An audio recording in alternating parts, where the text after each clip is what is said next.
Bom dia a todos vocês, nossa audiência da TVD, obrigada.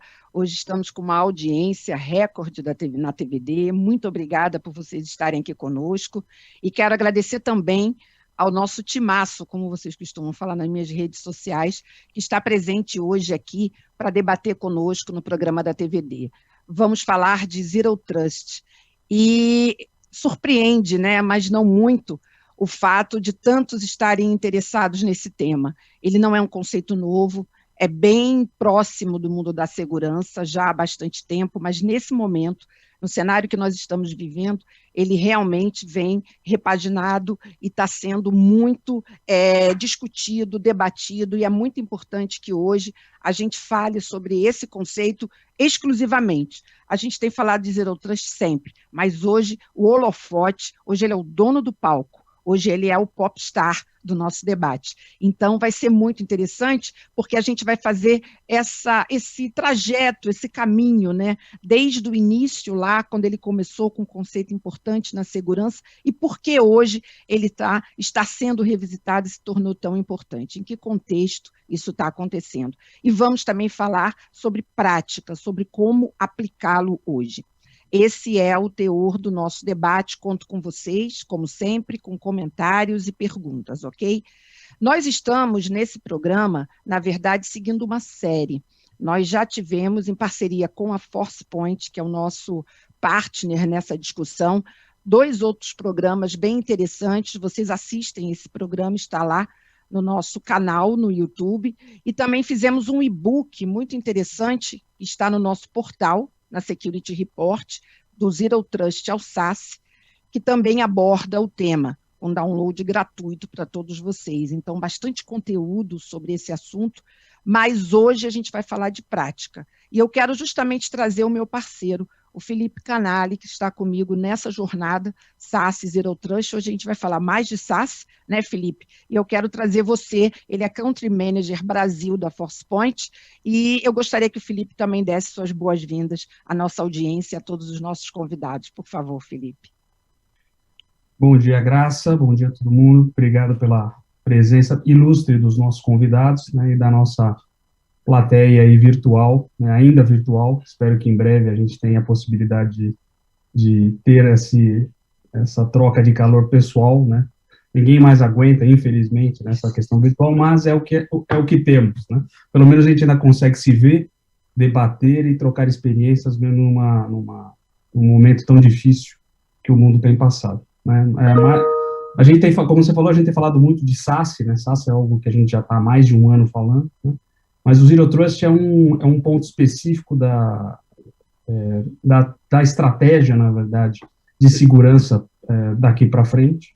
Não é um conceito novo, a gente vai falar bastante aqui, né? Um conceito de mais de 10 anos que a Forrester já vem falando, mas acho que com essa mudança de paradigma e tecnologia que a gente enfrenta hoje com a questão de segurança também, ela se adapta muito bem para a gente falar na prática, sair do paper, né? Sair do PDF, a gente falar como é que se aplica isso na prática, né? Então, e temos aqui várias pessoas que conhecem, já implementam, já vêm tentando implementar esse conceito há muito tempo. Então, acho que vai ser muito enriquecedor. Obrigado.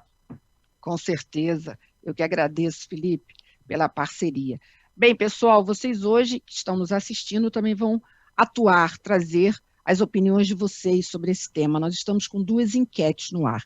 A primeira delas, qual era o maior desafio para implementar Zero Trust hoje na sua empresa? Legado, orçamento, maturidade, infraestrutura. E uma outra pergunta importante, na verdade, vamos colocar até essa primeiro, que é o quanto o Zero Trust está inserido no contexto do seu negócio. Muito importante vocês responderem essas questões para a gente poder entender também e vocês participarem aqui conosco, a gente ter o termômetro, né, desse tema aí na nossa audiência, tá bom? Bem, vamos começar a nossa primeira rodada trazendo os líderes das operadoras que estão participando hoje aqui conosco, algumas estreias, inclusive. Na TVD está estreando realmente esse time, mas o próprio Paulo já esteve comigo presencialmente em outros momentos, então um prazer poder contar com a participação deles aqui. E a pergunta desse primeiro bloco é justamente essa, é revisitar esse conceito e avaliar o quanto eles estão familiarizados, o quanto eles veem a evolução desse conceito e a importância dele ser tratado hoje. Então, eu quero convidar o Paulo Martins, que é diretor de segurança corporativa na Claro. O meu bom dia a você, Paulo, muitíssimo obrigada por estar aqui conosco. E a minha primeira pergunta para você é essa, Paulo, o quanto você, né, que acompanha aqui, é um líder de segurança aí como todos os outros e sabe que Zero Trust não é um tema novo, mas o quanto esse tema evoluiu e a importância dele hoje nesse cenário que nós estamos vivendo. Bom dia a todos, é um prazer estar com você de novo, Graça, com o Felipe, estar com essa turma toda que vai nos acompanhar hoje e todos os que estão assistindo pela transmissão via internet. Realmente, o Felipe já colocou, é um conceito antigo, é um conceito de 2010, então é um conceito que tem 11 anos já. Por que hoje ele começa a tracionar bem mais e ser muito adequado? Ele traz alguns conceitos muito simples. O primeiro é que todos os recursos são acessados de uma maneira segura, independente da localização. Olha, nós estamos numa pandemia, nem as pessoas estão dentro das empresas, então mesmo aquele escritório que era bastante cheio e tudo mais, ele não está mais lá, ele está vazio. Ontem eu fui almoçar no Shopping Morumbi, por exemplo, dá uma tristeza andar por aquelas ruas, você não vê ninguém. Parece até assim, sabe, um horário inapropriado, fim de semana que você está andando, porque você não vê ninguém fora ali do shopping andando. E aquelas são torres enormes ali de escritórios. Então, nós estamos fora. Então, essa questão é uma questão que foi bastante evidenciada desde o ano passado. A outra questão, que é um outro conceito que ele traz, é o controle de acesso na base do conhecimento e estritamente reforçado. Então, eu não confio em ninguém. O que traz esse conceito? Ele traz um conceito que é assim, nem a minha rede interna é confiável. Quando você pensa nas grandes empresas, como é o caso da Claro, nós temos rede em mais de 3.000 cidades do Brasil. Fora a rede corporativa interna, lá dos escritórios centrais da Claro, nós temos mais de 3.000 locais onde essa rede chega.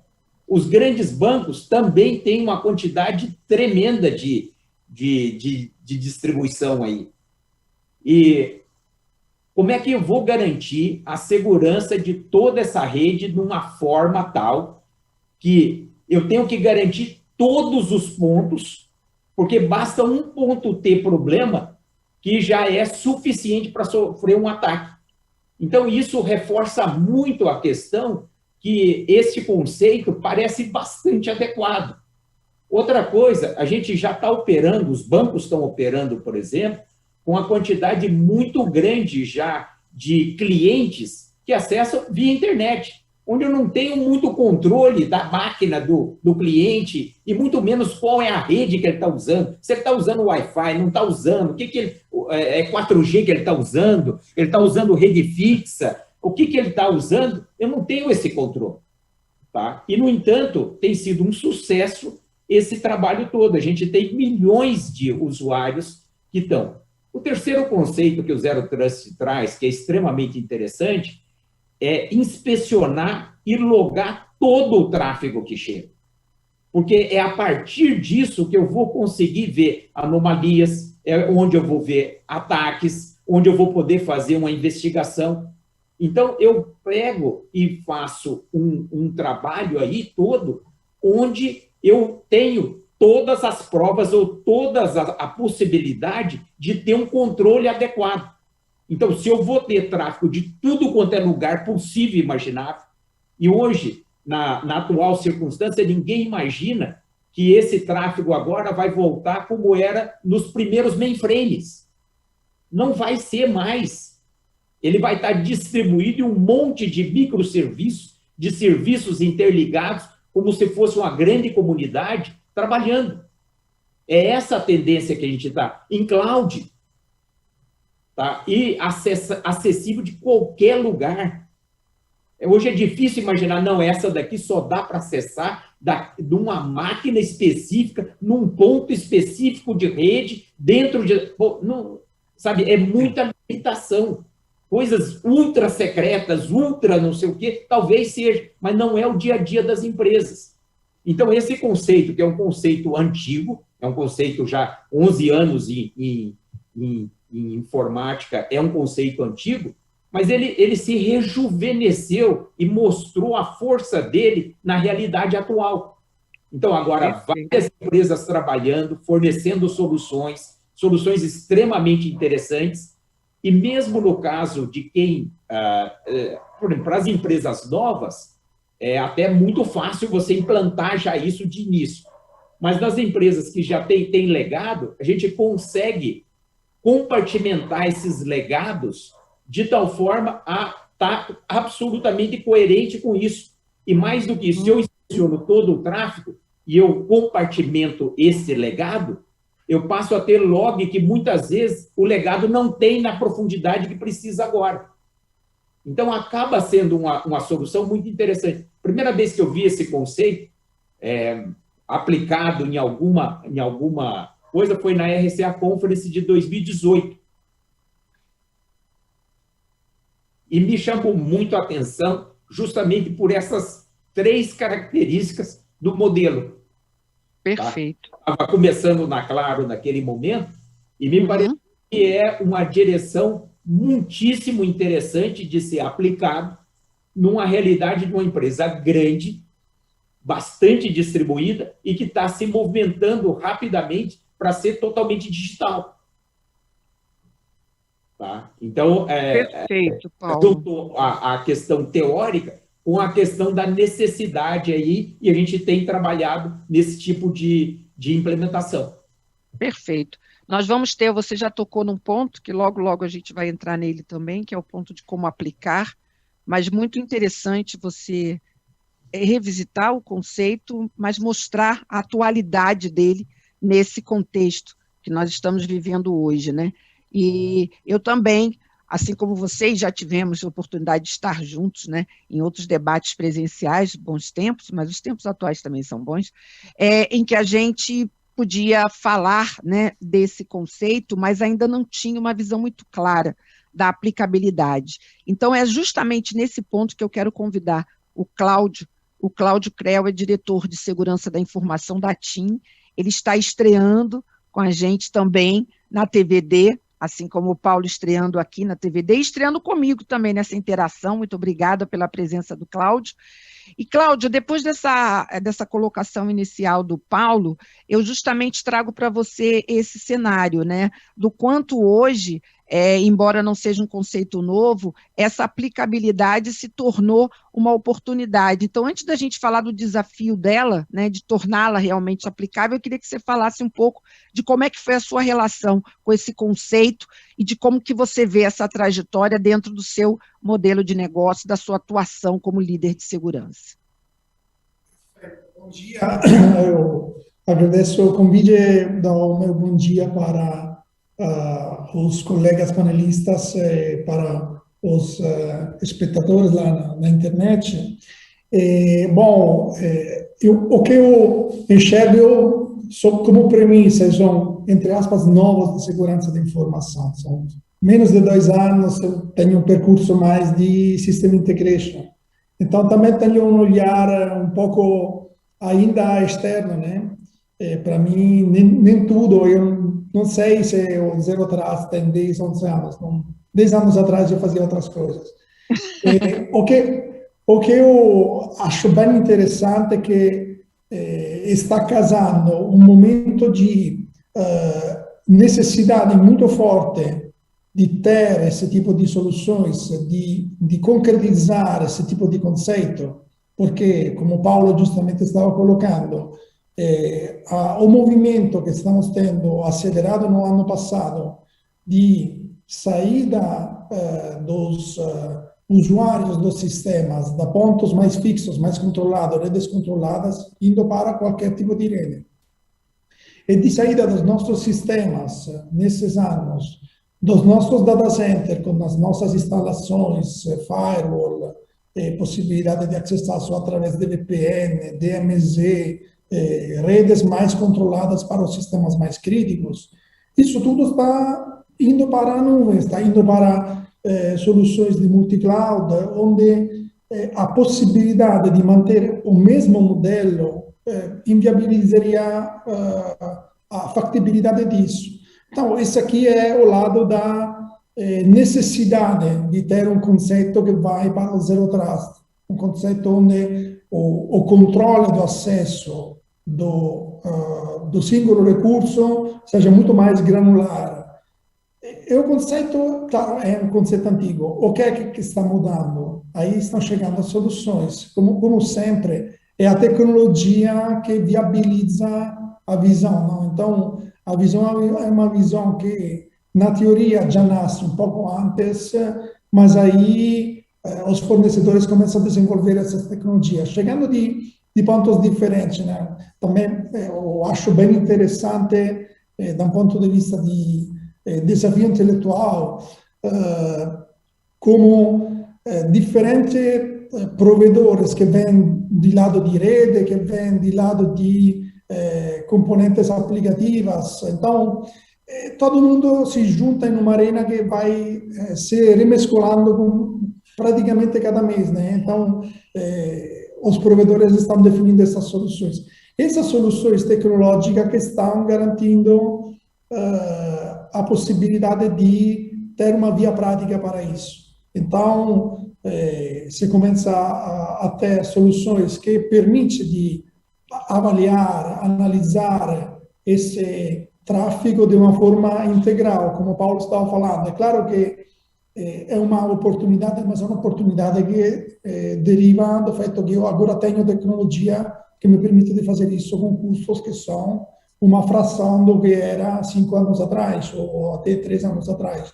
Então, esse tipo de tecnologia cria sempre um landscape, uma visão que muda. E realmente o desafio nosso como diretores, gestores de área de segurança de corporações desse nível é aquele de tentar entender como as novas oportunidades permitem de realizar, de concretizar essas visões, que são visões mais de longo prazo, né?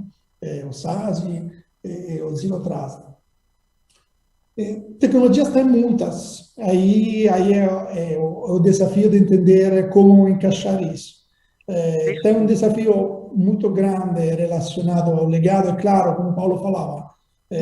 Uma azienda nova, uma startup que nasce completamente cloud, pode nascer já 100% sem VPN.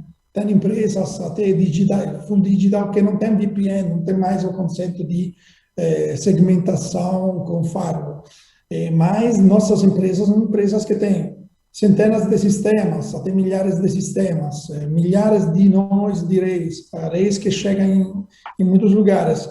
E temos nossos joias de família que temos que proteger. Aí ainda o conceito é um conceito muito antigo. Então, o desafio é ver quais são as tecnologias que podemos aplicar para tratar de uma forma talvez diferente o que nasce digital, que nasce na nuvem, para um acesso de uma rede qualquer, everywhere, e como transformar o que temos como legado e integrar essa visão em numa visão única, onde a gente mantém o controle de tudo. Perfeito. Isso é bom, esse desafio, né? Excelente, excelente a colocação do Cláudio e complementa o que o Paulo colocou, avaliando bastante o cenário, mas a colocação do Cláudio traz também um elemento importante, né, que além do cenário atual ser mais do que propício, né, necessário trazer esse tema, também as soluções evoluíram, né?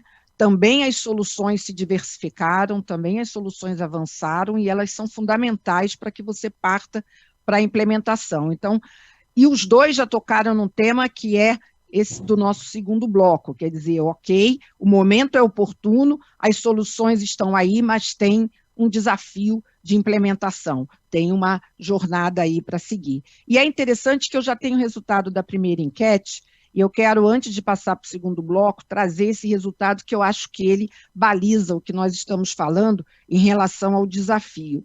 Nós perguntamos à nossa plateia, que é uma plateia especializada, uma plateia qualificada de profissionais e líderes de segurança e TI, o quanto o Zero Trust está inserido hoje no contexto do seu negócio. E a resposta é a seguinte: 56%, que é a maioria, disse que está pouco inserido ou nem está em pauta. E muito inserido, 44%. Então, é a história do copo, né, pela metade. Dá para você meio que olhar as duas coisas. Quer dizer, 44% também não deixa de ser um índice interessante para um conceito como esse, que tem todo um desafio de implementação. Mas percebemos também aí um índice grande de empresas que ainda está, e de líderes, né, na verdade, que ainda estão trabalhando. Então, acho que esse dado aí vai, com certeza, balizar um pouco mais a nossa discussão. Então, vamos para o segundo bloco e falar e avançar um pouquinho mais e entender como é que ele se aplica nas organizações. Nesse segundo bloco, eu quero trazer o Ricardo Durães, que é Head de Segurança e Privacidade da Informação do Banco Digio. Ricardo, ouvindo aqui esse primeiro cenário, né, nós, de certa forma, revisitamos um pouco o conceito, mas já trouxemos para a atualidade, olhando aí todos os aspectos e a necessidade dele. Mas pela pesquisa e pelo que nós acompanhamos, não é muito fácil de implementar, né? Como é que você vê esse capítulo da implementação? Como é que ela está sendo para você e para o cenário de segurança? Bom dia, Graça. Primeiramente, é um prazer estar aqui com vocês, falando de um tema tão bacana. Vamos lá. Acho que uma palavra que os colegas usaram muito bem é que o Zero Trust é um conceito. Então, ele não é uma ferramenta, ele não é uma plataforma, ele não é uma política, ele é um conceito, né?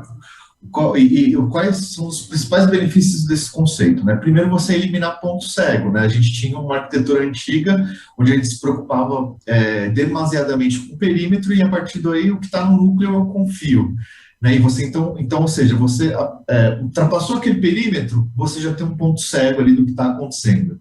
Então, ele veio primeiro para eliminar esse ponto cego dentro da sua própria estrutura. Outro grande benefício do Zero Trust é a flexibilidade, né? Que a partir do momento que você deixa de criar perímetros e se preocupar em não confiar mais em ninguém, você passa a ter a obrigação de autenticar o device que está conectando, o usuário que está conectando, e então aí você cria flexibilidade, né? Você não cria aquela arquitetura rígida. E baseado nesses pontos, acho que os principais desafios estão diretamente coligados, né?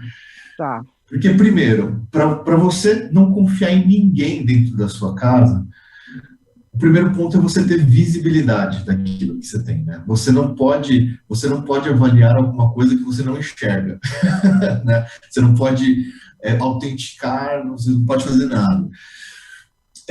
Segundo ponto é você ter políticas muito bem construídas para isso, né?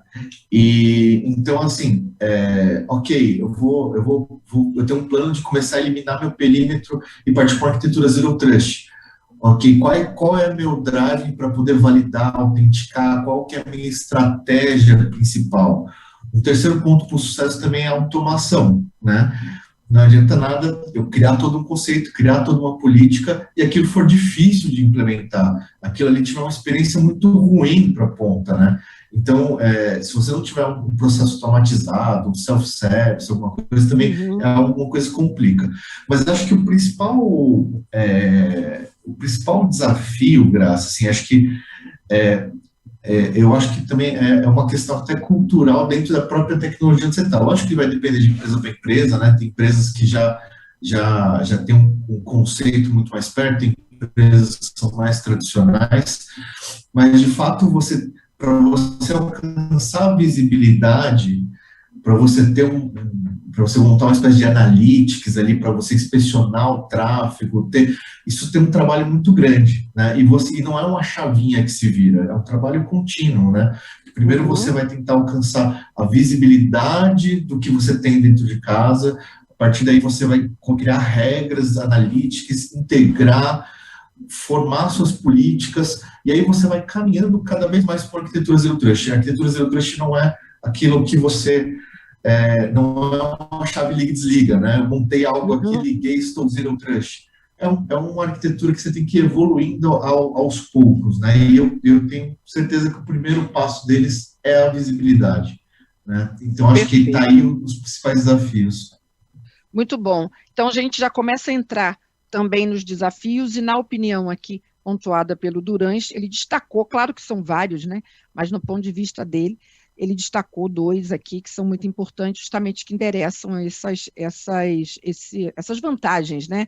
Ele falou de eliminar os pontos cegos, da flexibilidade, mas com isso, a visibilidade, que é uma palavra que eu acho que não tem nenhum programa de segurança aqui na TVD que a gente não fale, Durães, sobre a visibilidade, tamanha importância que ela tem sempre em qualquer cenário, né?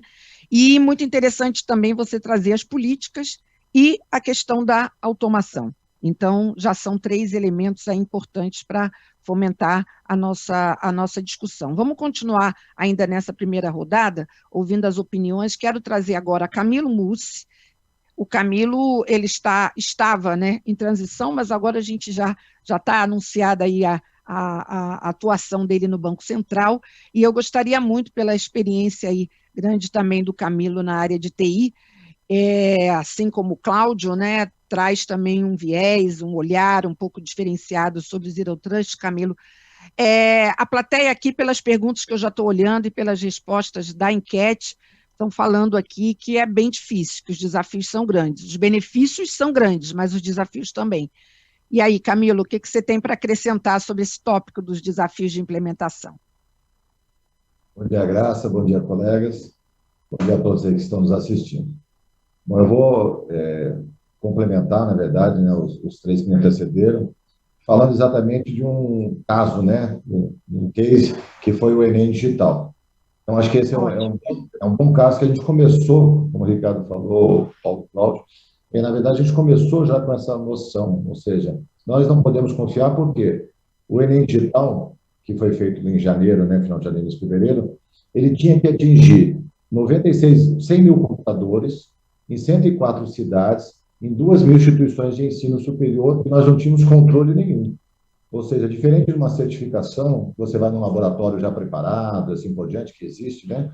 Ou até que você faz em casa, né? Eu já fiz algumas também, mas que não tem uma competição entre as pessoas. E o Enem, ele tem aquela competição, né? Para medicina, para SISU, assim por diante. Então, nós já começamos o estudo, como nós fomos implementar, no final de 2019, né? Começamos o estudo para implementar para 2020, foi um ano apenas para preparação, do lançamento à execução, que a prova daí foi em janeiro de 21, nós já começamos com essa ideia de, poxa, como vamos fazer para estar fora do nosso perímetro, né? Numa rede não segmentada, numa rede de uma instituição de ensino que nós não temos controle nenhum. Como é que nós vamos fazer para essa máquina? Nós temos certeza que a máquina está, né, com segurança, com confiabilidade e assim por diante. Então, eu vou só falar alguns tópicos que nós fizemos para poder depois os colegas complementarem as perguntas e assim por diante. Primeiro, nós criamos, né, um software de inventário, só alguns exemplos. Um software de inventário, onde nós fomos 2, 3 meses antes no laboratório e inventariamos cada uma das máquinas. Então, nós marcamos, entre aspas, aquela máquina como ela pronta para ser utilizada 2 meses depois. No dia da avaliação, nós de manhã cedo chegamos ao laboratório, né, ou seja, 4.000 técnicos de informática chegaram nos 4.000 laboratórios, 96.000 máquinas que estavam sendo preparadas, porque foram de inscritos, para poderem verificar se aquela máquina estava. Então, passaram novamente o software de inventário para ver se aquela máquina de 2 meses atrás era a mesma ainda. Todos conhecem a universidade, imagina a mudança que há desde uma memória ao hardware, assim por diante. Se ela não fosse, se ela não estivesse exatamente igual que estava no passado, nós inventaríamos de novo ela, né? E víamos se ela era capaz de atender os requisitos da prova. Após fazer isso, o próximo passo era fazer uma conexão né, VPN, ponto a ponto, é o computador ou o servidor que estava com a prova na nuvem, pronta para ser distribuída. Então, nós tínhamos 96 mil provas prontas para ser distribuídas num servidor, né, em servidores, né, na verdade, que estavam prontas para ser distribuídas. No momento que essa máquina fazia essa conexão, então ela né, estava pronta para receber a prova. O técnico de informática, ele vem toda a confiança que nós estamos falando, o técnico de informática colocava a sua senha individual, para que pudesse ter, então, a possibilidade de baixar a prova. Nesse momento que eu estava no INEP, mas nesse momento ninguém podia baixar a prova, porque ainda não tinha uma senha a mais, que era, eu estava com ela, no caso, como diretor de TI do INEP, onde eu, nas salas cofre de dentro do INEP, eu coloquei a senha onde eu podia daí autorizar a fazer o download da prova. Então, ou seja, mais um controle aí para que a gente tivesse essa confiança daquele momento, daquele horário. Antes daquele horário, a prova não podia ser baixada. Só podia ser baixada a partir daquele horário. E só podia ser baixada naqueles computadores. E só podia ser baixada com aquela senha do técnico. Tudo isso pronto, a prova estava pronta, mas ainda faltava uma coisa, que é o que, puxa, é que não pode começar a prova antes das 13 horas. Então, ainda tínhamos o controle do início. Para isso, o Ricardo falou agora de visibilidade, nós fomos monitorando tudo o que acontecia. Ou seja, nós soubemos, pela primeira vez, em que momento todos os 96 mil participantes começaram a sua prova. Porque a gente sabia exatamente no nosso painel de monitoramento que eles começaram às 13 horas, 13h05, ou seja, o que significa começar? A senha que o participante tinha. Ele recebeu uma senha individual para cada um dos 2 dias. E uma senha que foi feita, ele recebeu na prova, no momento do papel que recebeu, e aí tem um momento mais interessante também anterior. Para que o técnico não fosse também a senha do participante, nós enviamos a senha do técnico para uma empresa e enviamos a senha do participante para outra empresa que é gráfica, ou seja, nem as empresas que tinham a senha do técnico tinham a senha do participante e vice-versa. Tudo isso criptografado, ou seja, com a comunicação segura, com política em que o IP não podia ser um IP de fora do Brasil, e tivemos em alguns momentos conexões externas, né, o pessoal que fica monitorando o que está acontecendo e bloqueamos, né, na verdade, a conexão externa, que não nos trouxe nenhum problema depois. Tínhamos também o final, ou seja, após as 19 horas ninguém mais podia continuar. Então, tudo isso traz essa ideia, né, de Zero Trust, ou seja, de confiança, foi muito implementada. Então, principalmente no ambiente desse, eu não sabia quem estava lá, eu não tinha controle sobre os 4 laboratórios, eu não tinha controle sobre o computador. Então, tudo isso, aí ferramentas foram utilizadas, né, camadas de criptografia, como Cebola, né, nesse formato, a gente utilizou. Então, realmente foi um sucesso, mas porque a gente utilizou esse processo de Zero Trust desde o início da concepção. Então, eu acho que isso é um exemplo depois para os colegas e para os outros complementarem aí, né, para nos ajudar e ajudar o governo, na verdade, não estou mais no INEP, mas ajudar o governo a melhorar sempre as suas avaliações eletrônicas. Excelente, Camilo, muito bom. Os cases, a plateia aqui agradecendo, é muito interessante a gente poder, além de comentar, quando a gente vai entrando para a prática, ter um case, né? Ter um exemplo de como, né, faz diferença você implementar o conceito, colocá-lo na prática. Pessoal, eu já tenho a resposta da segunda enquete, que já está aqui sendo compartilhada com os nossos convidados, mas quero compartilhar com vocês da plateia, né? Nós perguntamos a vocês o maior desafio para implementar Zero Trust na sua empresa. E tivemos aí as opções de legado, orçamento, maturidade e infraestrutura.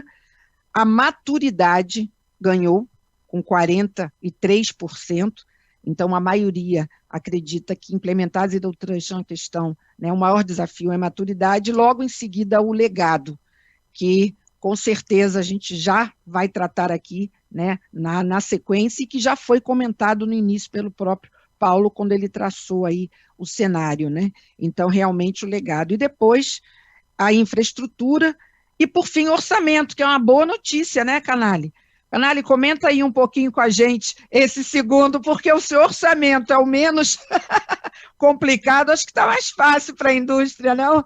Mas brincando aí, brincadeiras à parte, te surpreende aí, Canali, esse resultado aí da nossa audiência em relação aos desafios? Não, tá bem alinhado com o que a gente vem escutando aí diretamente com as empresas que a gente conversa, né, no dia a dia sobre a implementação de tecnologia, né.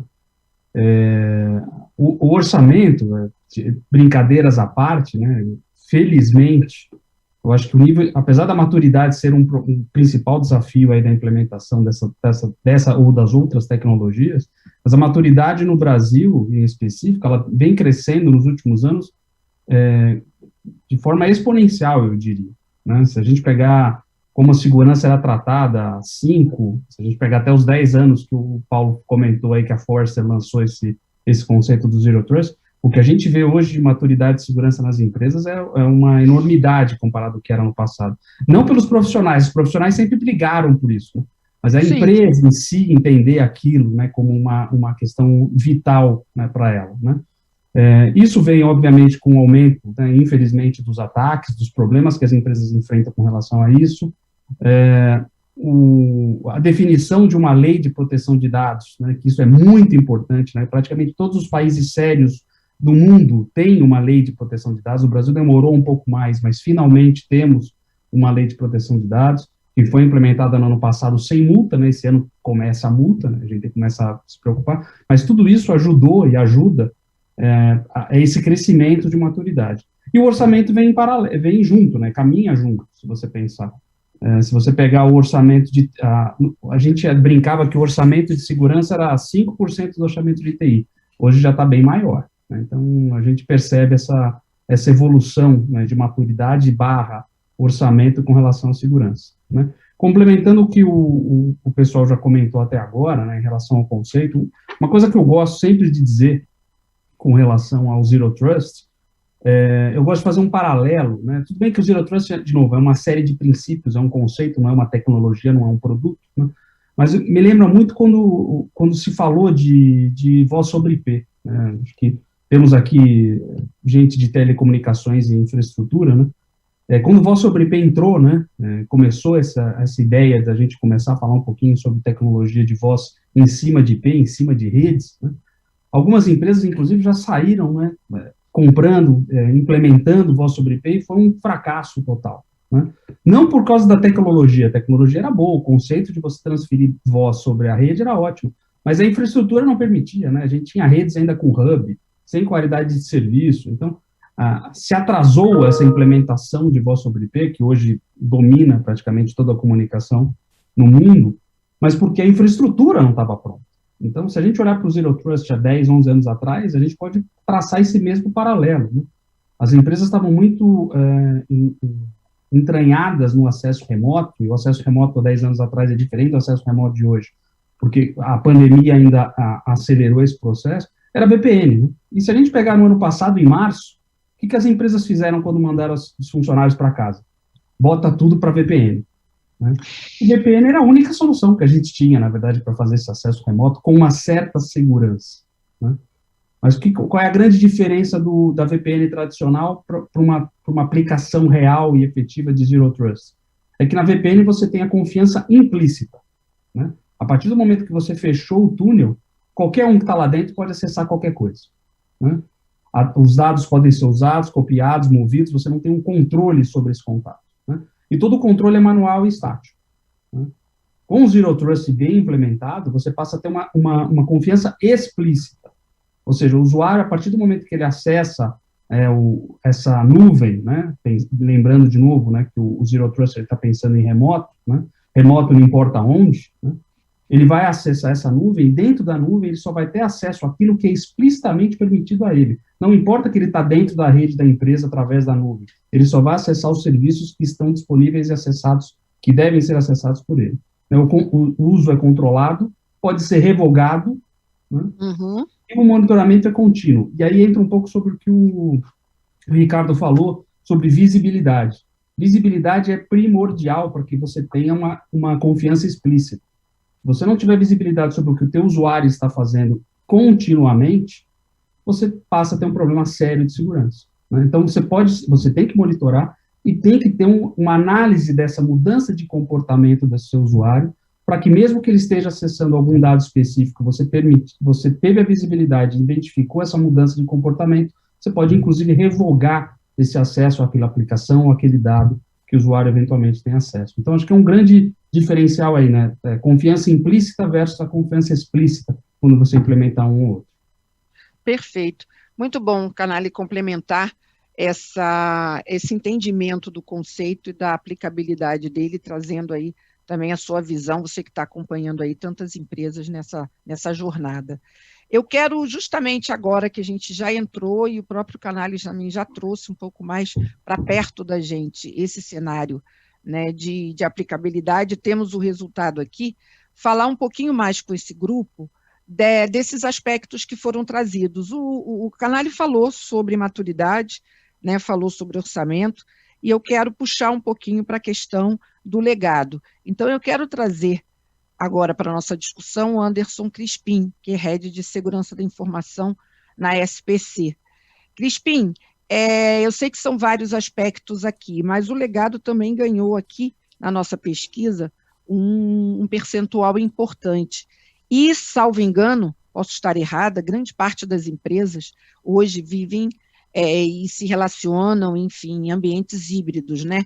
Nós temos, claro, startups 100% cloud, e a gente vê isso acontecer, mas a maioria das empresas tem aí um legado, né? E na hora de você implementar uma solução, sempre você tem que fazer esse equilíbrio. Então, eu queria que você comentasse um pouco sobre isso e também sobre essas demandas de privacidade, como o Canali colocou. Nós estamos hoje vivendo uma nova realidade no país em relação à proteção e privacidade de dados. Então, a preocupação tem que estar muito relacionada a proteger a privacidade desse dado. Então, queria que você comentasse a aplicabilidade do Zero Trust, levando em conta esses dois aspectos. Legal. Primeiramente, bom dia a todos. Obrigado aí por fazer parte desse grupo aqui, que eu acho fantástico, né, de debater segurança, que eu acho que é importante para nós todos sempre trazer a experiência de todos e, com certeza, a gente conseguir alavancar outras ações de segurança até nas nossas organizações e compartilhando informações também. Esse é um ponto muito importante, o legado, né? Inclusive, quando a gente fala do conceito de Zero Trust, eu consigo dividir ele antes de fevereiro de 2020 e depois de fevereiro de 2020. Tá? Ótimo. Porque até essa época a gente tinha tudo, conforme os colegas também colocaram aqui, o controle da nossa rede, a gente tinha lá mais ou menos um perímetro de segurança, a gente tinha toda a parte de log, de informação, e tomava as ações e ajudava o negócio a se concretizar e trazer resultados para nossas organizações. O mundo é outro. Ô, Crispim, você falando isso, desculpe te interromper, mas me lembra uma frase clássica, né? Eu era feliz e não sabia. Boa, eu era feliz e não sabia. Mas eu acho que a gente passamos, se fosse um jogo de videogame, a gente mudou de fase. Eu acho que o bacana que traz essas crises, traz essas pandemias, é justamente isso. A gente está numa nova fase. Igual o Paulo também comentou, ele tem que gerenciar uma rede enorme, e se não tivesse essa rede enorme de telecomunicação, a gente não estaria aqui. Então, esse é o desafio. Então, hoje, a nossa proteção e levar a isso está agora na casa do nosso colaborador, né? Está lá. Então, além do pressuposto que eu não posso confiar em ninguém que está entrando na minha rede, peraí, eu tenho que analisar essa pessoa, se ela é uma pessoa que pode entrar na minha rede e usar os meus serviços. Então, ao mesmo tempo, Exato. Eu falo assim, olha, você não vai entrar porque eu não te conheço, espera aqui, você aqui está numa alfândega, deixa eu ver, você pode, sinalzinho verde, passa aqui, vai para aquele caminho, ou seja, acho que até o conceito do Zero Trust está se passando por uma transformação. E o legado faz a gente empurrar isso, porque eu não vou chegar na organização onde eu falo, ó, aquele seu sisteminha que está ali no data center, com uma camada de poeira, se você passar a mão ali e vai parar o sistema, a organização não tem como, ela vive daquele sistema. Então, cabe a nós gerar mecanismos, gerar controles de saber a pessoa, que é o comportamento, que o Canali foi muito, muito bacana de trazer isso. Hoje a gente tem que olhar o comportamento, né? Trago isso interno para a organização, falando analogia, né? Porque a área de negócio não entende TI. Então eu faço uma analogia aqui. É uma casa, colocou uma casa, colocou o muro, colocou câmera, colocou cachorro, colocou tudo, mas a porta principal está ali. Ele vai entrar pelaquela porta principal. Então, se a gente não olhar quem está entrando, qual é o comportamento, quais são as ações. É uma pessoa realmente passou por todo o checklist ali, você deu carimbo, não, agora você está apto para acessar aquela informação, eu não vou conseguir. Então, a LGPD, ela traz esse movimento, porque antigamente, você ia na farmácia, dava seu CPF, né? Hoje, as pessoas estão ligando para mim e falam, o que você faz com a informação? Eu falei, não, eu faço com a informação porque eu estou uma entidade aqui que eu faço de proteção ao crédito, eu preciso dessa informação para garantir que você mesmo, então eu estou aparado na lei da LGPD. Então, cai muito nesse conceito agora e traz nós refletirmos aqui essa parte de implementação desse novo conceito. Agora, eu preciso garantir que o colaborador que está na casa dele é confiável, que a máquina dele não teve nenhum tipo de algum bichinho que entrou lá e trouxe algum tipo de informação. Os meus parceiros comerciais que eu troco informações para nesse negócio realmente estão válidos, são pessoas confiáveis, e com isso a gente acaba mitigando cada vez esse tipo de risco, de impacto de insegurança que está aí, conforme o Canelli falou. Perfeito, Crispim, muito bom você trazer aí essas analogias, né, porque elas são importantes para a gente entender o cenário, muito bom. Eu quero trazer agora o Leandro Ribeiro, que é CISO do Hospital Sírio-Libanês, um setor que a gente sabe que hoje está no olho do furacão, né, Leandro? E a gente já vem falando bastante sobre esse setor e como é que está sendo para você, né, a aplicabilidade desse conceito, levando em conta um cenário tão desafiador como esse para o setor de saúde, hein, Leandro? E agradecer, né, porque eu sei que está difícil para vocês desse setor participarem, né? Está muito difícil, você está aí, inclusive, com a máscara, né? Está aí em loco, né? Então tem que estar paramentado. Muito obrigada por você estar com a gente e a gente queria muito ouvir você sobre como é que é o impacto disso no teu segmento. Bom dia, pessoal. Obrigado a todos. Obrigado, Graça, novamente, pelo convite, Felipe, todo o time. É um prazer estar aqui com vocês. E realmente, para o setor de saúde sempre é difícil, né? Por quê? Porque a gente está acostumado a trabalhar em loco. Essa é a grande realidade, né? O atendimento é direto à pessoa, né? Ele pode ser feito remoto? Pode. Nós temos a telemedicina, né? Que hoje ela faz esse atendimento, mas para os casos com menor risco, né? Com menor grau de preocupação, né? Agora, como é que eu atendo o paciente remotamente, né? Como é que o médico ele pode ter o acesso, conversar, de repente ver um exame e poder dar um diagnóstico, etc. Então, a gente mistura todos os conceitos, né?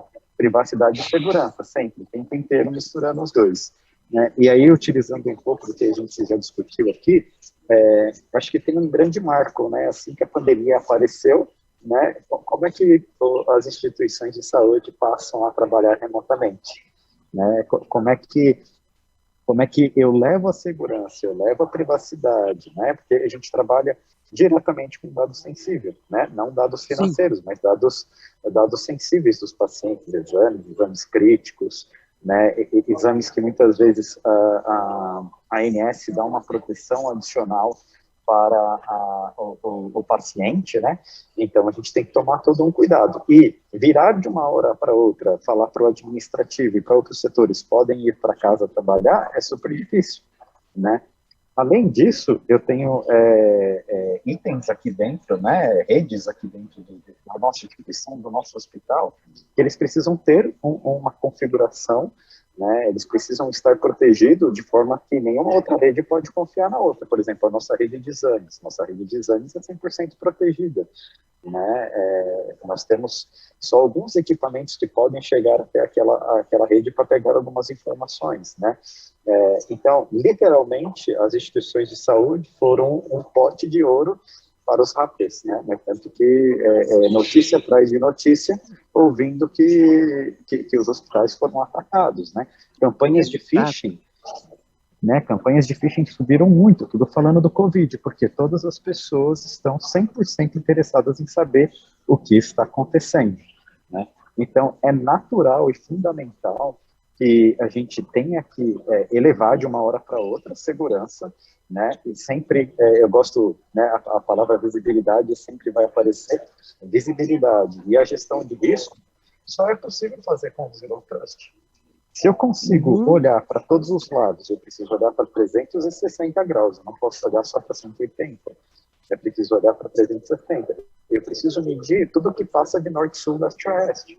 Zero Trust é fundamental, porque pode passar uma ameaça de um lado para o outro e eu não estou bem, né? Então, eu preciso monitorar. Então, assim, eu posso dizer que a indústria da saúde, ela tem uma série de exigências, principalmente para os equipamentos médicos, no qual a gente monitora. Nós sofremos um pouco com alguns equipamentos que, infelizmente, só trabalham com sistemas operacionais legados, né, que ainda não estão preparados para outros sistemas operacionais. Então, é fundamental que eu tenha esse olhar 360 e que eu garanta a proteção fazendo um Zero Trust para acessar um ambiente ou outro, né? 100% de visibilidade. Perfeito. Excelente. Muito obrigada, Leandro, por você trazer essa realidade, né, que a gente hoje vive e se aproximou, na verdade, né? Eu acho que todos nós hoje estamos aí acompanhando o dia a dia desse setor, né? Vendo o ecossistema, vendo a complexidade dele, como é que ele tem tantos elementos, né, participando. E é realmente interessante porque como você falou, é o Zero Trust fazendo todo sentido nesse momento, né, com uma necessidade desse porte. E para fechar, então, essa nossa primeira rodada e depois abrir para a gente começar a fazer uma discussão mais dinâmica, eu quero trazer, né, mais um participante aqui importante, que é o Paulo Baldner, é Head de Cybersecurity na OLX Brasil, um outro segmento, né, muito interessante e que também durante a pandemia, né, teve aí uma avalanche de novos entrantes. Eu consumia pela internet, mas nada semelhante ao que eu consumo hoje com a pandemia, e assim todos os que estão próximos a mim, da família aos amigos. Então, a gente também teve aí, com a pandemia, um impacto muito grande sobre todas essas operações de e-commerce, enfim, todos que estão nesse segmento. Fala para a gente, Paulo, como é que o Zero Trust hoje está sendo desafiador para você, e se esses aspectos que a gente está tratando, né, de legado, de visibilidade, como é que eles estão impactando o seu negócio? Pessoal, bom dia. Em primeiro lugar, obrigado pelo convite, Graça. Acho que como eu sou o último a falar, eu posso pegar insight de todo mundo aqui que já falou um pouco. Pois é, né? É a parte boa, né? Na OLX nós temos grandes desafios com o Zero Trust. Acredito que a parte corporativa hoje é a parte mais madura. Ela está em evolução, em constante replanejamento. Isso é óbvio. Hoje nós já começamos muito pequenininho, aquele conceito clássico do 80-20, né? Você resolve um pouquinho do seu problema e 80% dele foi atacado, e os outros 20% que sobram você basicamente tem que tratar ad hoc. Então a gente já tem esse desafio, porém o desafio da rede de clientes, os nossos clientes, ele ainda é um grande desafio. O OLX, ele é um serviço que ele foi pensado para o público mais velho, né? Ele começou na Europa atendendo um público que queria vender coisas e não conseguia se desfazer dela com facilidade, utilizando portais já clássicos, onde ele tinha que clicar em muitos botões, onde ele tinha que fazer autenticações por vezes difíceis. Então, o nosso conceito é um conceito onde a gente tenta facilitar a vida do usuário, para que o usuário não tenha grandes implicações em vender o seu produto. Porém, isso causa um desafio maior no conceito de Zero Trust, que é como eu crio conceitos de Zero Trust sem causar uma fricção com esse usuário. E esse conceito passa por autenticação biométrica, por uma quantidade de devices que vão desde um Galaxy J1 de 2010, 2008, até os devices de última geração. Eles passam por devices onde ele já tem sistemas operacionais comprometidos, são legados, enfim. E esse é o maior desafio hoje. Quando a gente fala de legado, o legado é muito mais do nosso usuário com o seu celularzinho, enfim, já antigo e com pouco processamento, desde do usuário que tenta tenta melhorar o seu sistema de autenticação através da nossa plataforma com o seu device mais moderno. Esse é o maior desafio nosso. A gente tenta, de alguma forma, melhorar a vida do usuário sem causar muita fricção, mas, falando de Zero Trust, são conceitos que eles são ambíguos entre a facilidade de uso para um usuário externo, tá? Para um usuário que não está dentro da companhia, que eu não consigo fazer um enforcement disso by default, e a usabilidade da plataforma. Então, é uma evolução constante, enfim. A gente acredita que melhorando os sistemas de autenticação e de reconhecimento do usuário, a gente consiga diminuir também expressivamente o número de fraudes. Eu acho que isso, como eu disse, o bom de ser o último, eu acho que isso atinge basicamente todos que já falaram aqui, a TIM com seus milhões de usuários no Brasil,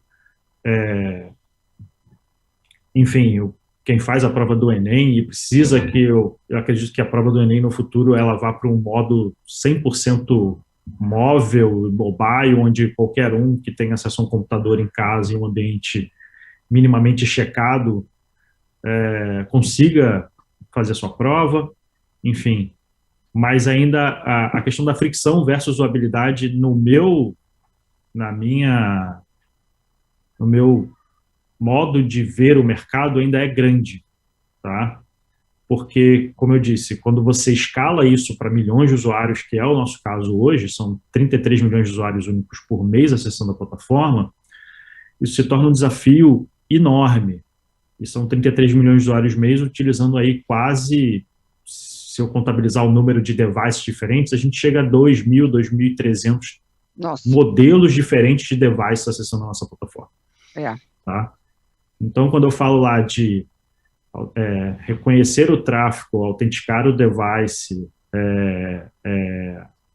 reconhecer aquele usuário através de múltiplos fatores de autenticação, conceder àquele usuário o devido Identity Manager e Access Manager e fazer com que ele juntando tudo isso, eu crio uma bolha de segurança onde eu fale para o usuário, beleza, eu sei quem você é, eu sei o que você tem, eu sei o que você deve acessar.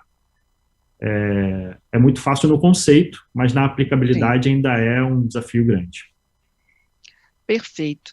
Bem, gente, excelente essa primeira rodada, é uma rodada importantíssima pela diversidade das opiniões, embora seja um único assunto, né?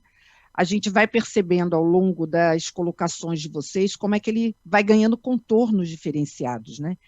E agora, no final, o Paulo trouxe uma questão que está bombando também aqui nas perguntas, eu vou começar a condensá-las porque, né, para a gente ganhar tempo aqui, eu já quero trazer para os outros comentarem. A experiência do usuário. Não importa, e é isso que vocês vão me dizer, se você tem, né, o usuário final, cliente, né, e aí numa quantidade muito grande, ou se o usuário final, cliente, é o corporativo, é o profissional, são as pessoas que trabalham na empresa. Mas essa questão, Zero Trust, aplicabilidade, experiência do usuário, ela está sendo trazida aqui. Eu queria ouvir um pouco vocês. Eu vou voltar aqui para o início e quero que os outros participem.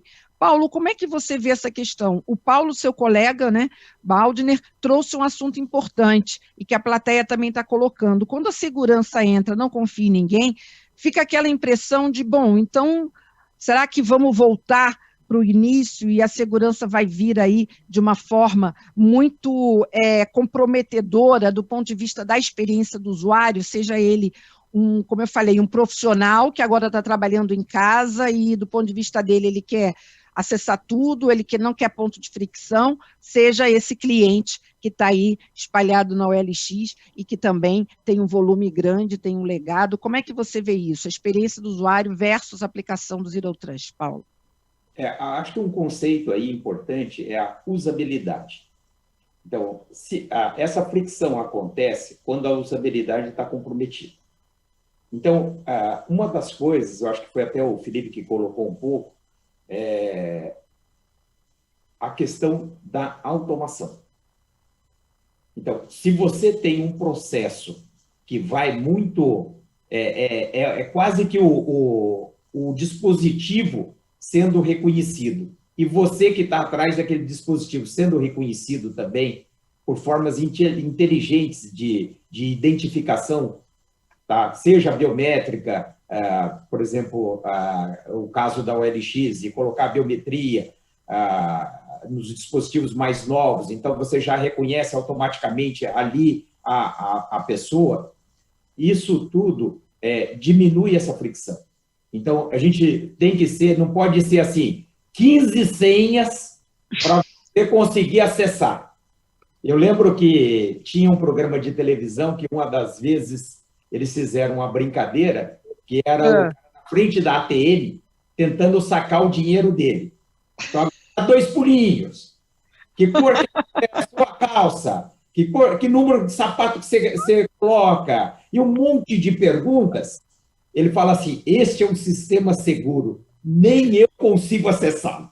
Tá? Então, essa brincadeiras à parte é uma questão extremamente importante, ela tem que estar muito bem dosada aí, porque se de um lado tem a questão do reconhecimento, eu preciso garantir que a graça é a graça mesmo, inclusive por segurança da graça, tá? Porque alguém passando por ela pode provocar problemas. Do outro lado, eu não posso ser uma autenticação tão complicada ou tão difícil de fazer, uma senha de 20 dígitos, 20 caracteres, sendo que pelo menos 10 são caracteres especiais. Uma senha tremendamente forte, não tenho a menor dúvida quanto a isso, tá? Mas é uma senha impraticável. Então, essa questão do balanceamento aí é extremamente importante e acho que a visão muito clara é que isso tem que ser uma balança muito bem pesada.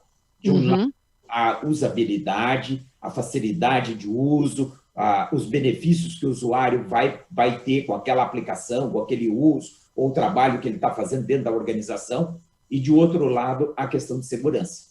E isso a tecnologia tem avançado muito, tem, por exemplo, essas autenticações que tem nos dispositivos mais modernos, de biometria e tudo, fala assim, não, mas tem 0 ponto não sei quanto que vai falhar. Sim, mas esse é o risco do negócio. Então, talvez seja melhor eu aceitar esse risco, tá? e melhorar a vida do cliente do que tentar ser 99,99999% e um negócio que fica ruim de usar. Travado, aí, né? Obviamente, uma pressão muito grande. Não, eu era feliz e não sabia. Bom era o jeito antigo, porque eu entrava, eu conseguia trabalhar, agora eu não consigo, sabe? Então, esse tipo de sensação, aí tem muito de juntar também esses laboratórios com quem vai usar. A gente tem feito muito isso, de uma discussão muito sadia com o pessoal da usabilidade.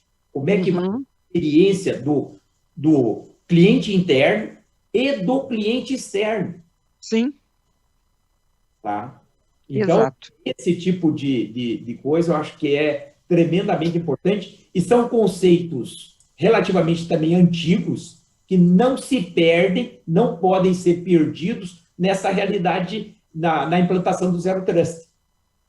Sim. Muito bom esse ponto, já temos aí a opinião e o pedido de palavra. Crispim, você poderia também acrescentar aí a sua opinião sobre esse desafio, que é encontrar, como o Paulo colocou, os Paulos, né, colocaram, né, o ponto de equilíbrio, a usabilidade, a experiência do usuário. Conforme foi muito bem explanado pelo Paulo, a gente acaba sendo o ofensor no lugar de um facilitador para as pessoas terem acesso ao sistema, né? Então, o que eu vejo, a gente numa arinha ali, que está meio perdida ali na área de TI, chamado X, pegar a experiência do User Experience e trazer para a segurança da informação, e legal. tem hoje no mercado que a gente pode trazer como opção para melhorar a experiência do usuário. Então, como a gente tem até o outro Paulo aqui do OLX, que ele vai com certeza passar isso para a gente, é onde mantém o cliente dele. Qual é a melhor experiência que eu tenho naquele site? É isso que nós, segurança de informação, temos que proporcionar aos nossos colaboradores. Qual a experiência que ele tem no acesso, vai usar autenticação, não vai, igual o Paulo comentou. Hoje tem outros recursos que não preciso só utilizar a biometria. Então, assim, o que a gente vai fazer de mágico para trazer a ideia do difícil, que era o login sem, que estava todo mundo acostumado a fazer, a uma autenticação muito mais segura, mas com uma experiência bacana para o usuário. Fala, pô, realmente é uma experiência bacana e o meu melhor tempo aqui de autenticação eu posso fazer aqui sem nenhum problema. Perfeito. Muito bom. Camilo também pediu aqui a palavra. Camilo Mussi, por favor. Bom, também dividindo a parte de experiência no sentido prático, né, para quem está nos ouvindo aí, primeiro, é muito importante isso, quer dizer, no caso, vou até de novo prático. Eu sabia qual era o computador, eu tinha certeza da veracidade que o computador da prova do aluno do Enem, lá, os 96 mil computadores eram ele. Mas quem era o participante, né? Então, este ano ainda não foi colocado, mas logo, futuro imediato, o reconhecimento facial na entrada da sala para cada participante. E uma coisa que eu queria dividir com todos uma característica que eu coloquei no início do desenvolvimento foi pedir para o pessoal, a senha, o 0 e o O maiúsculos são iguais. Então, eu não quero, quando chegar a senha lá, que tenha o O e o 0. Então, foi muito interessante. Nós criamos um teclado virtual com todas as letras diferentes que não nos atrapalham. O que eu quero dizer com isso? Até divulgando para vocês, existe no YouTube, lá está lá, o Enem Digital tem um vídeo lá, tá? Porque a gente divulgou para a experiência do usuário, até como falaram antes, para as pessoas saberem que iam chegar, não de surpresa, como que ela deveria fazer. E lá, o Z, por exemplo, no teclado virtual que foi criado, nós só fizemos um Z. E o Z minúsculo e o Z maiúsculo são iguais, né? Então, no teclado virtual, nós só temos um Z. Nós só temos uma bolinha lá, que você pode achar que é um O minúsculo, O maiúsculo ou zero, não importa. Então, na senha de 30 caracteres que o cara tinha que digitar, ele lia, ele não tinha como errar. Porque se ele achar que é o Z minúsculo, só tem no teclado virtual um Z para ele clicar, só tem uma bolinha para o O. O I e o L são iguais, né? O L minúsculo, o I tal, são iguais. Então, a gente fez. Então, é muito interessante para a gente tirar, isso que eu queria dividir com todos que estão assistindo. Às vezes, você pode criar um facilitador para você ter a certeza que o usuário de modo que você tire esses caracteres que nos atrapalham, né? E que são iguais, e mesmo assim ainda ficamos com muitos caracteres. Tá? O teclado virtual está lá, foi criado um teclado virtual específico para isso, que vale a pena dividir com todos aí, para vocês usarem, de repente, no sistema de desenvolvimento de vocês. Era isso que eu queria dividir com todos. Com certeza, Camilo, muito bom. Mais uma vez você trazendo aí a sua experiência, realmente um case fantástico, né? Merecia aqui só um programa para a gente falar sobre. Eu vivi, minha filha tem 17 anos, participou, e realmente foi uma experiência, acho que para todos, muito interessante. E o seu exemplo é brilhante, quer dizer, tem que pensar nessa hora em todos os aspectos, levando em consideração a experiência do usuário versus né? A hora que eu falei no painel verso, o pessoal falou, não põe versos, põe segurança e usabilidade, né? São coisas que têm que caminhar aí juntas. Eu tenho mais um pedido aqui, Durães, né? Durães, você pediu a palavra aqui para complementar, e eu acho que foi citado também um aspecto, voltou aí, que você colocou na sua fala, que foi a automação, né? O quanto que a automação ela pode facilitar nessa experiência do usuário, né, de transformar essa experiência um pouco mais leve, com menos fricção. Assim, como dizia o tio Ben, né, grandes poderes trazem grandes responsabilidades, né?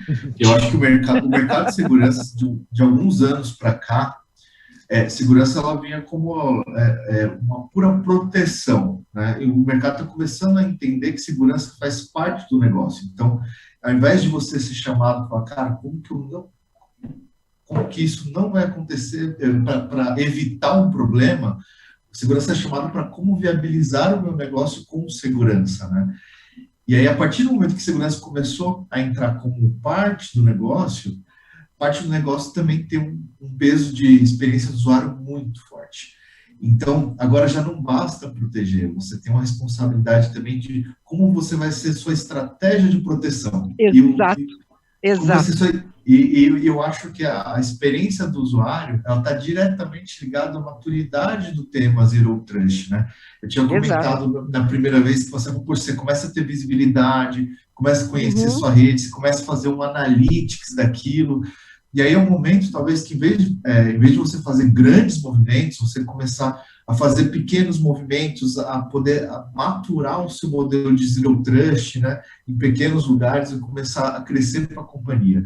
E aí, quanto melhor o user experience, quanto maior a usabilidade, com certeza a maior vai ser a adoção, melhor vai ser a velocidade de implementação, então acaba sendo um peso realmente, de fato, muito relevante, né? Se eu criar uma frição muito grande com o meu cliente final, com o meu usuário final e etc., aquilo ali, hoje em dia, diretamente vai impactar o meu negócio, vai impactar o andamento da minha empresa, vai impactar meu cliente final. Então, de fato, a gente está num momento que segurança ela precisa andar junto com o negócio e essa responsabilidade da experiência do usuário está embutida nisso.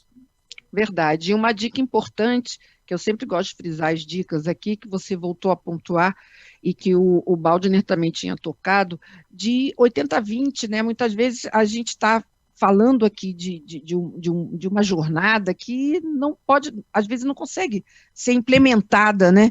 De uma hora para outra. Então, ir escalando realmente e aumentando esse percentual e ir detectando aonde que realmente faz mais diferença, né? Quais seriam esses 20%, onde eles estariam? Muito interessante. O Cláudio Creel também pediu a palavra aqui, muito importante, todos vocês agora participando aqui, trazendo opiniões. Esse tema de experiência do usuário é fantástico. Daqui a pouco quero ouvir um pouquinho o Canali também sobre esse ponto. Por favor, está com você a palavra, Cláudio. Bom, então, eu gostaria de acrescentar que, além da experiência do usuário, eu acho bem relevante, fundamental, a experiência dos operadores de segurança. Ou seja, a mágica tem que estar, além de ter mais segurança, com uma experiência do usuário muito mais fácil, muito mais ágil. A realidade é que a gente não vai conseguir isso se a gente não vai transformar completamente a experiência de quem está lá monitorando e tratando essa situação, porque imagina, a gente vai aumentando de dois fatores de complexidade o volume de informações que a gente trata, os eventos que a gente vai tratando. Se não tem uma automação, inteligência em moer todo esse volume de dados gigante e colocar na console de quem faz análise de segurança de uma organização desse tipo informações muito mais sensíveis, muito mais críticas, muito mais no ponto, isso aqui não vai funcionar. Então, estava querendo colocar do outro lado quanto seja fundamental a experiência do lado de quem opera esses sistemas.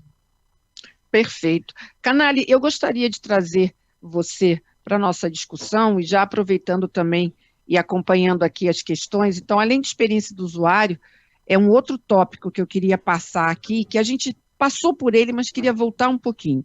É a questão do legado, mas principalmente do ambiente em nuvem, né? Você tratou desse ponto, né?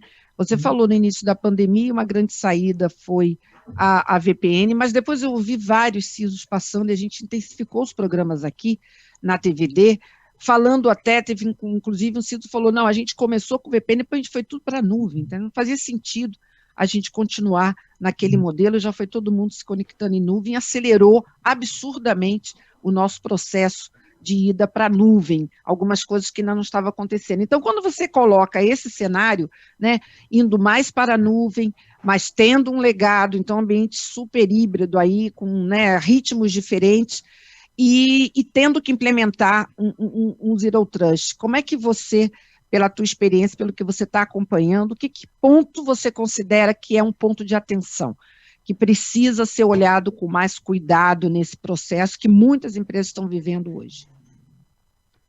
Bom, user experience, né, tá na modinha, né, é outro buzzwords, né, a gente tem que tomar cuidado, às vezes a gente cria um monte de buzzwords que depois ele perde até o sentido de tanto que a gente usa. Né?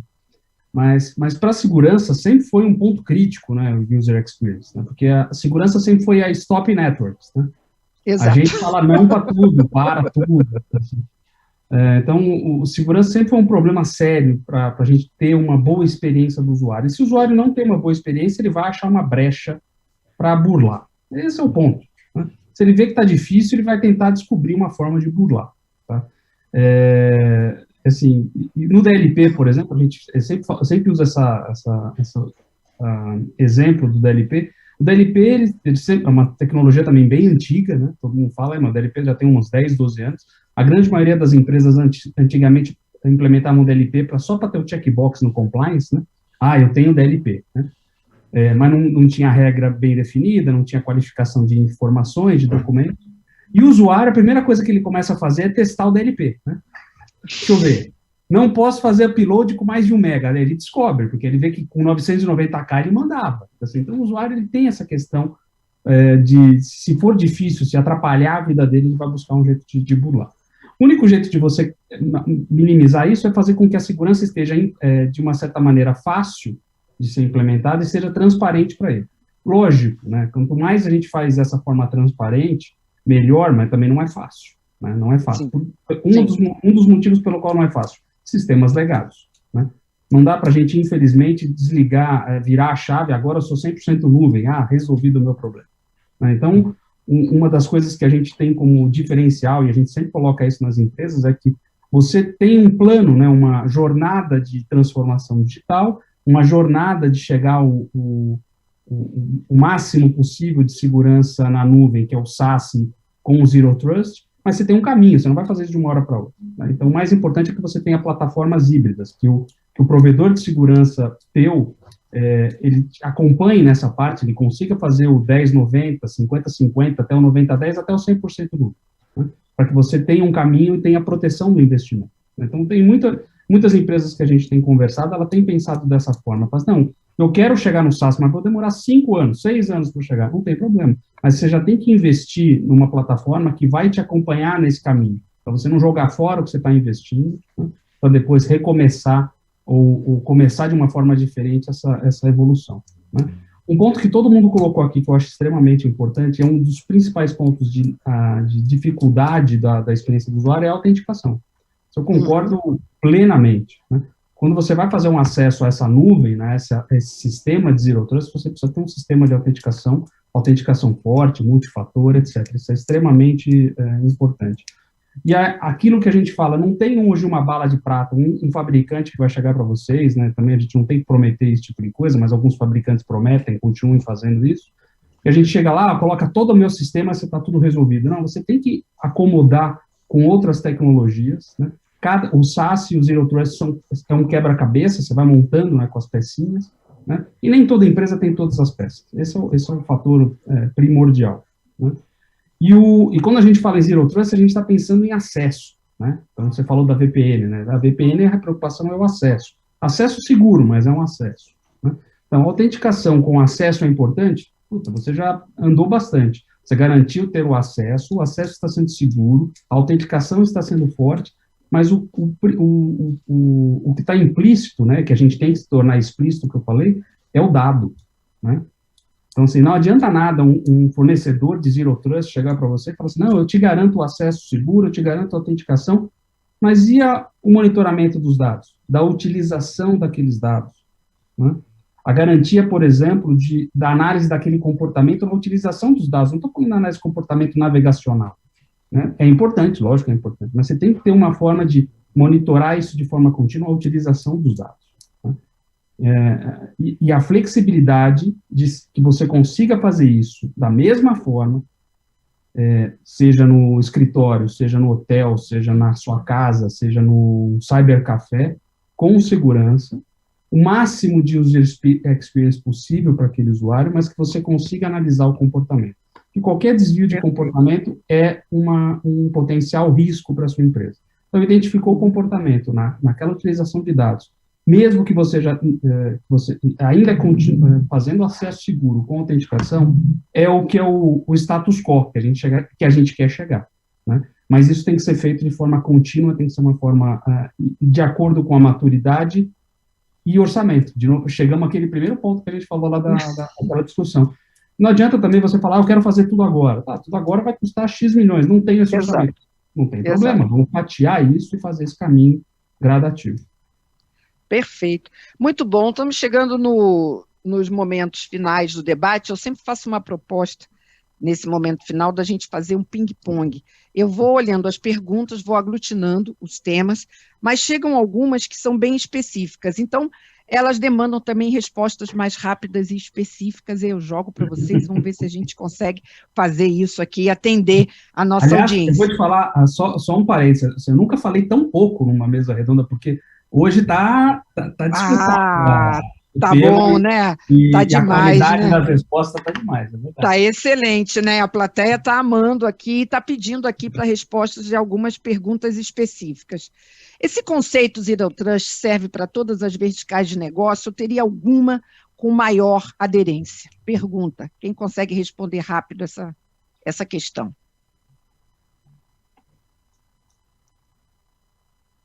Felipe? Vou, já que ninguém quis. Acho que é você que tem a visão mais, né? Porque o pessoal está vendo aqui saúde, está vendo telecom, está vendo varejo, e aí vem a pergunta, será que tem alguma área que vai conseguir fazer isso de uma forma mais fácil? Ficou para você, Canali. Não existe forma mais fácil, existe, óbvio, aquilo que eu te falei, a maturidade versus orçamento é o que vai fazer com que você caminhe mais rápido nesse lógico que o segmento financeiro, historicamente, né, tem um investimento maior. Mas, assim, a necessidade, acho que está claro, inclusive, nessa mesa redonda, a gente tem vários segmentos aqui, e todos estão olhando, buscando isso. Perfeito. Mais uma pergunta rápida. Para implementar o Zero Trust, eu preciso estar necessariamente na nuvem?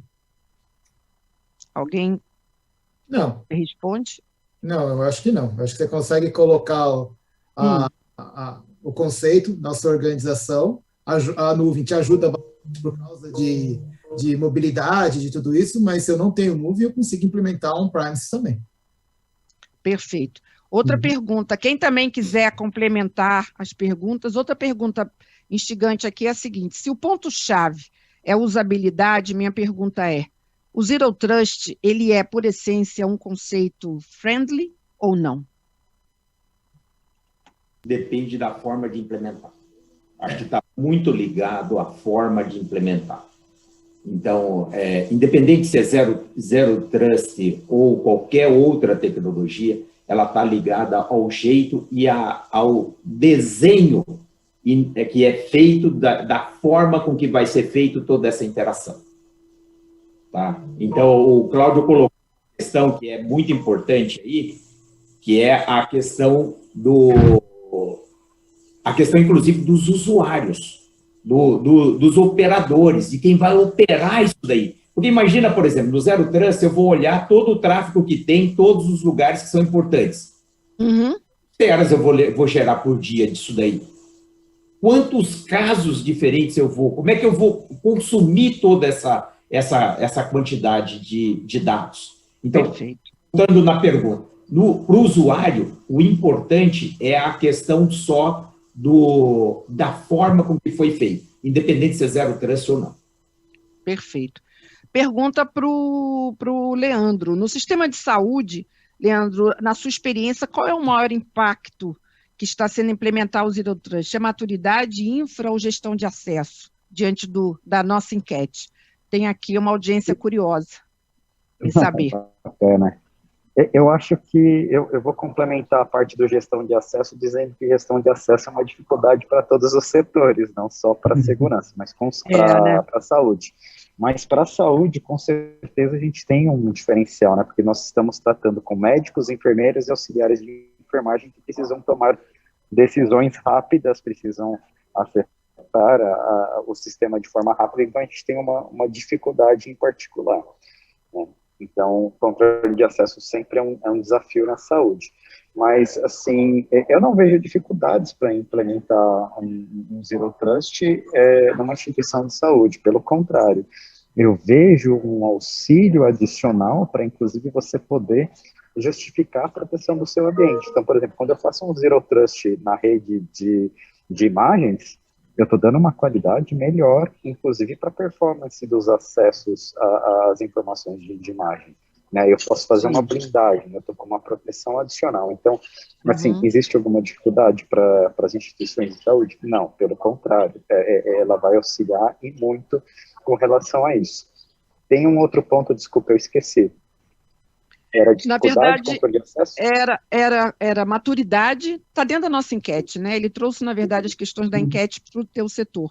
Maturidade, infraestrutura ou gestão de acesso. E você falou que considera aí muito impactante a gestão de acesso, não é isso? Sobre a maturidade, e aí acho que isso é um ponto muito importante, o setor da saúde como um todo já estive numa outra rede que tinha 35 hospitais, então a complexidade era muito grande, né?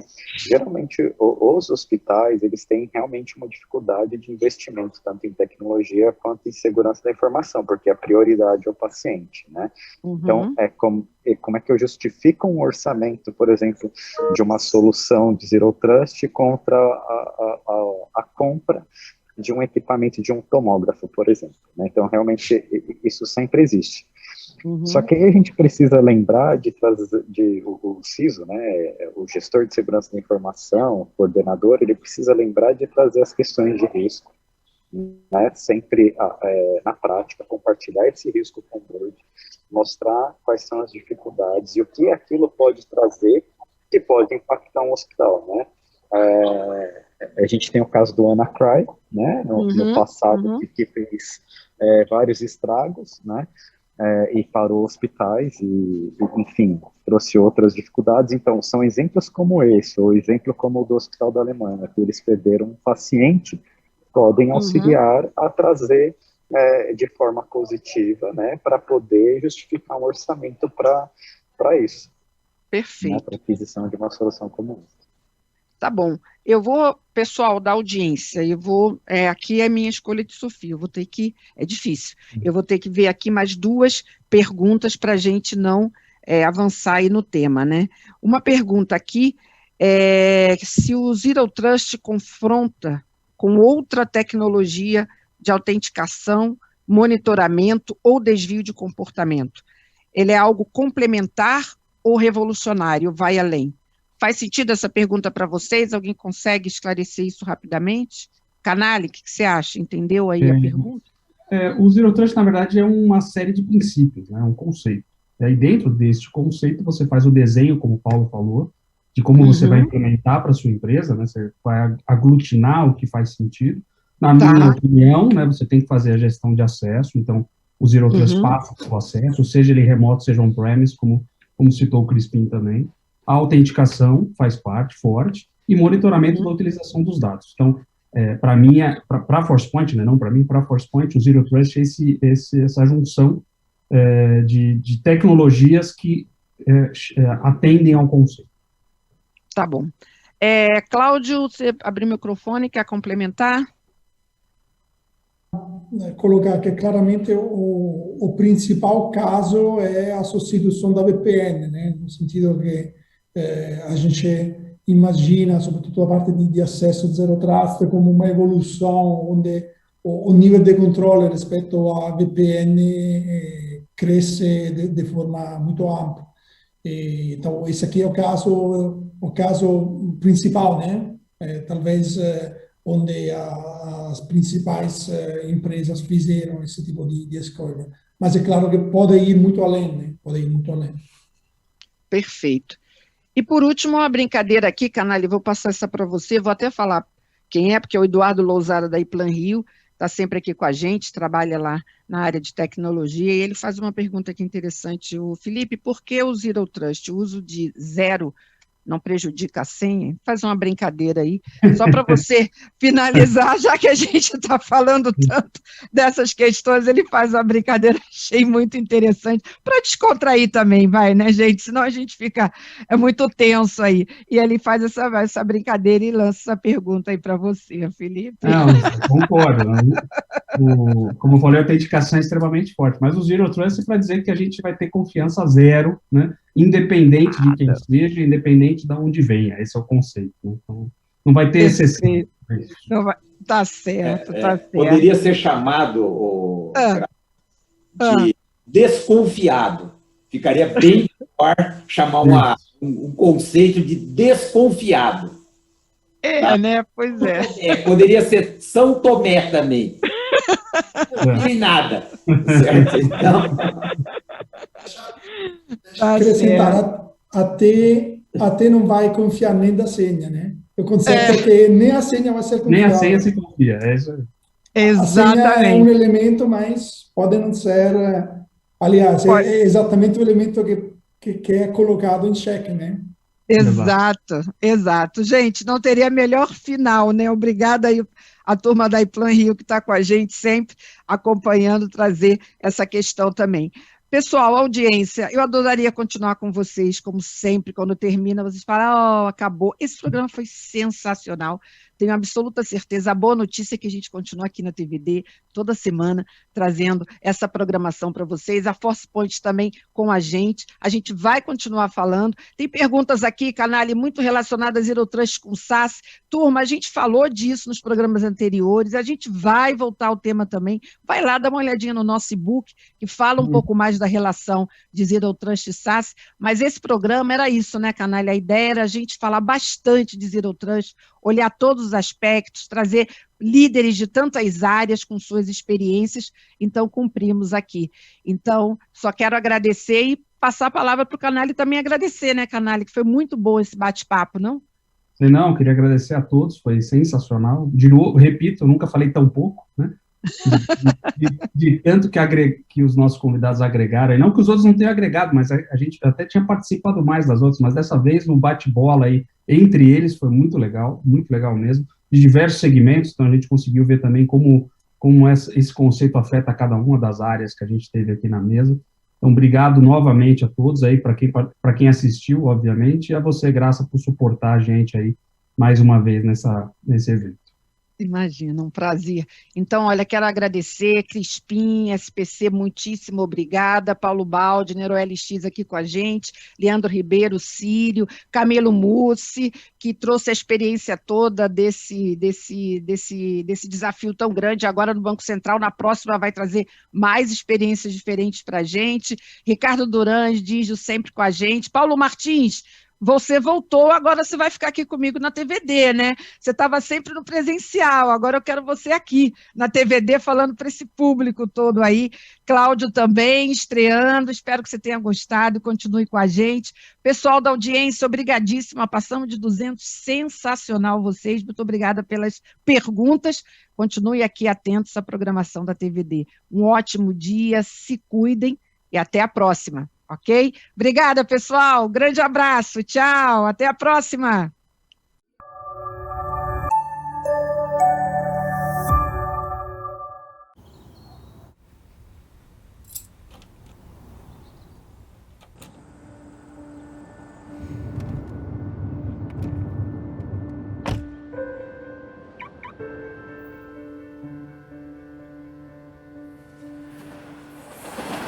We don't do things the way we used to. We don't commute together. We don't go into the office together. But we will never stop working together, sharing ideas together, persevering together. And one day soon, we will emerge stronger. Together. ForcePoint, cybersecurity that brings us together, even as we work further apart.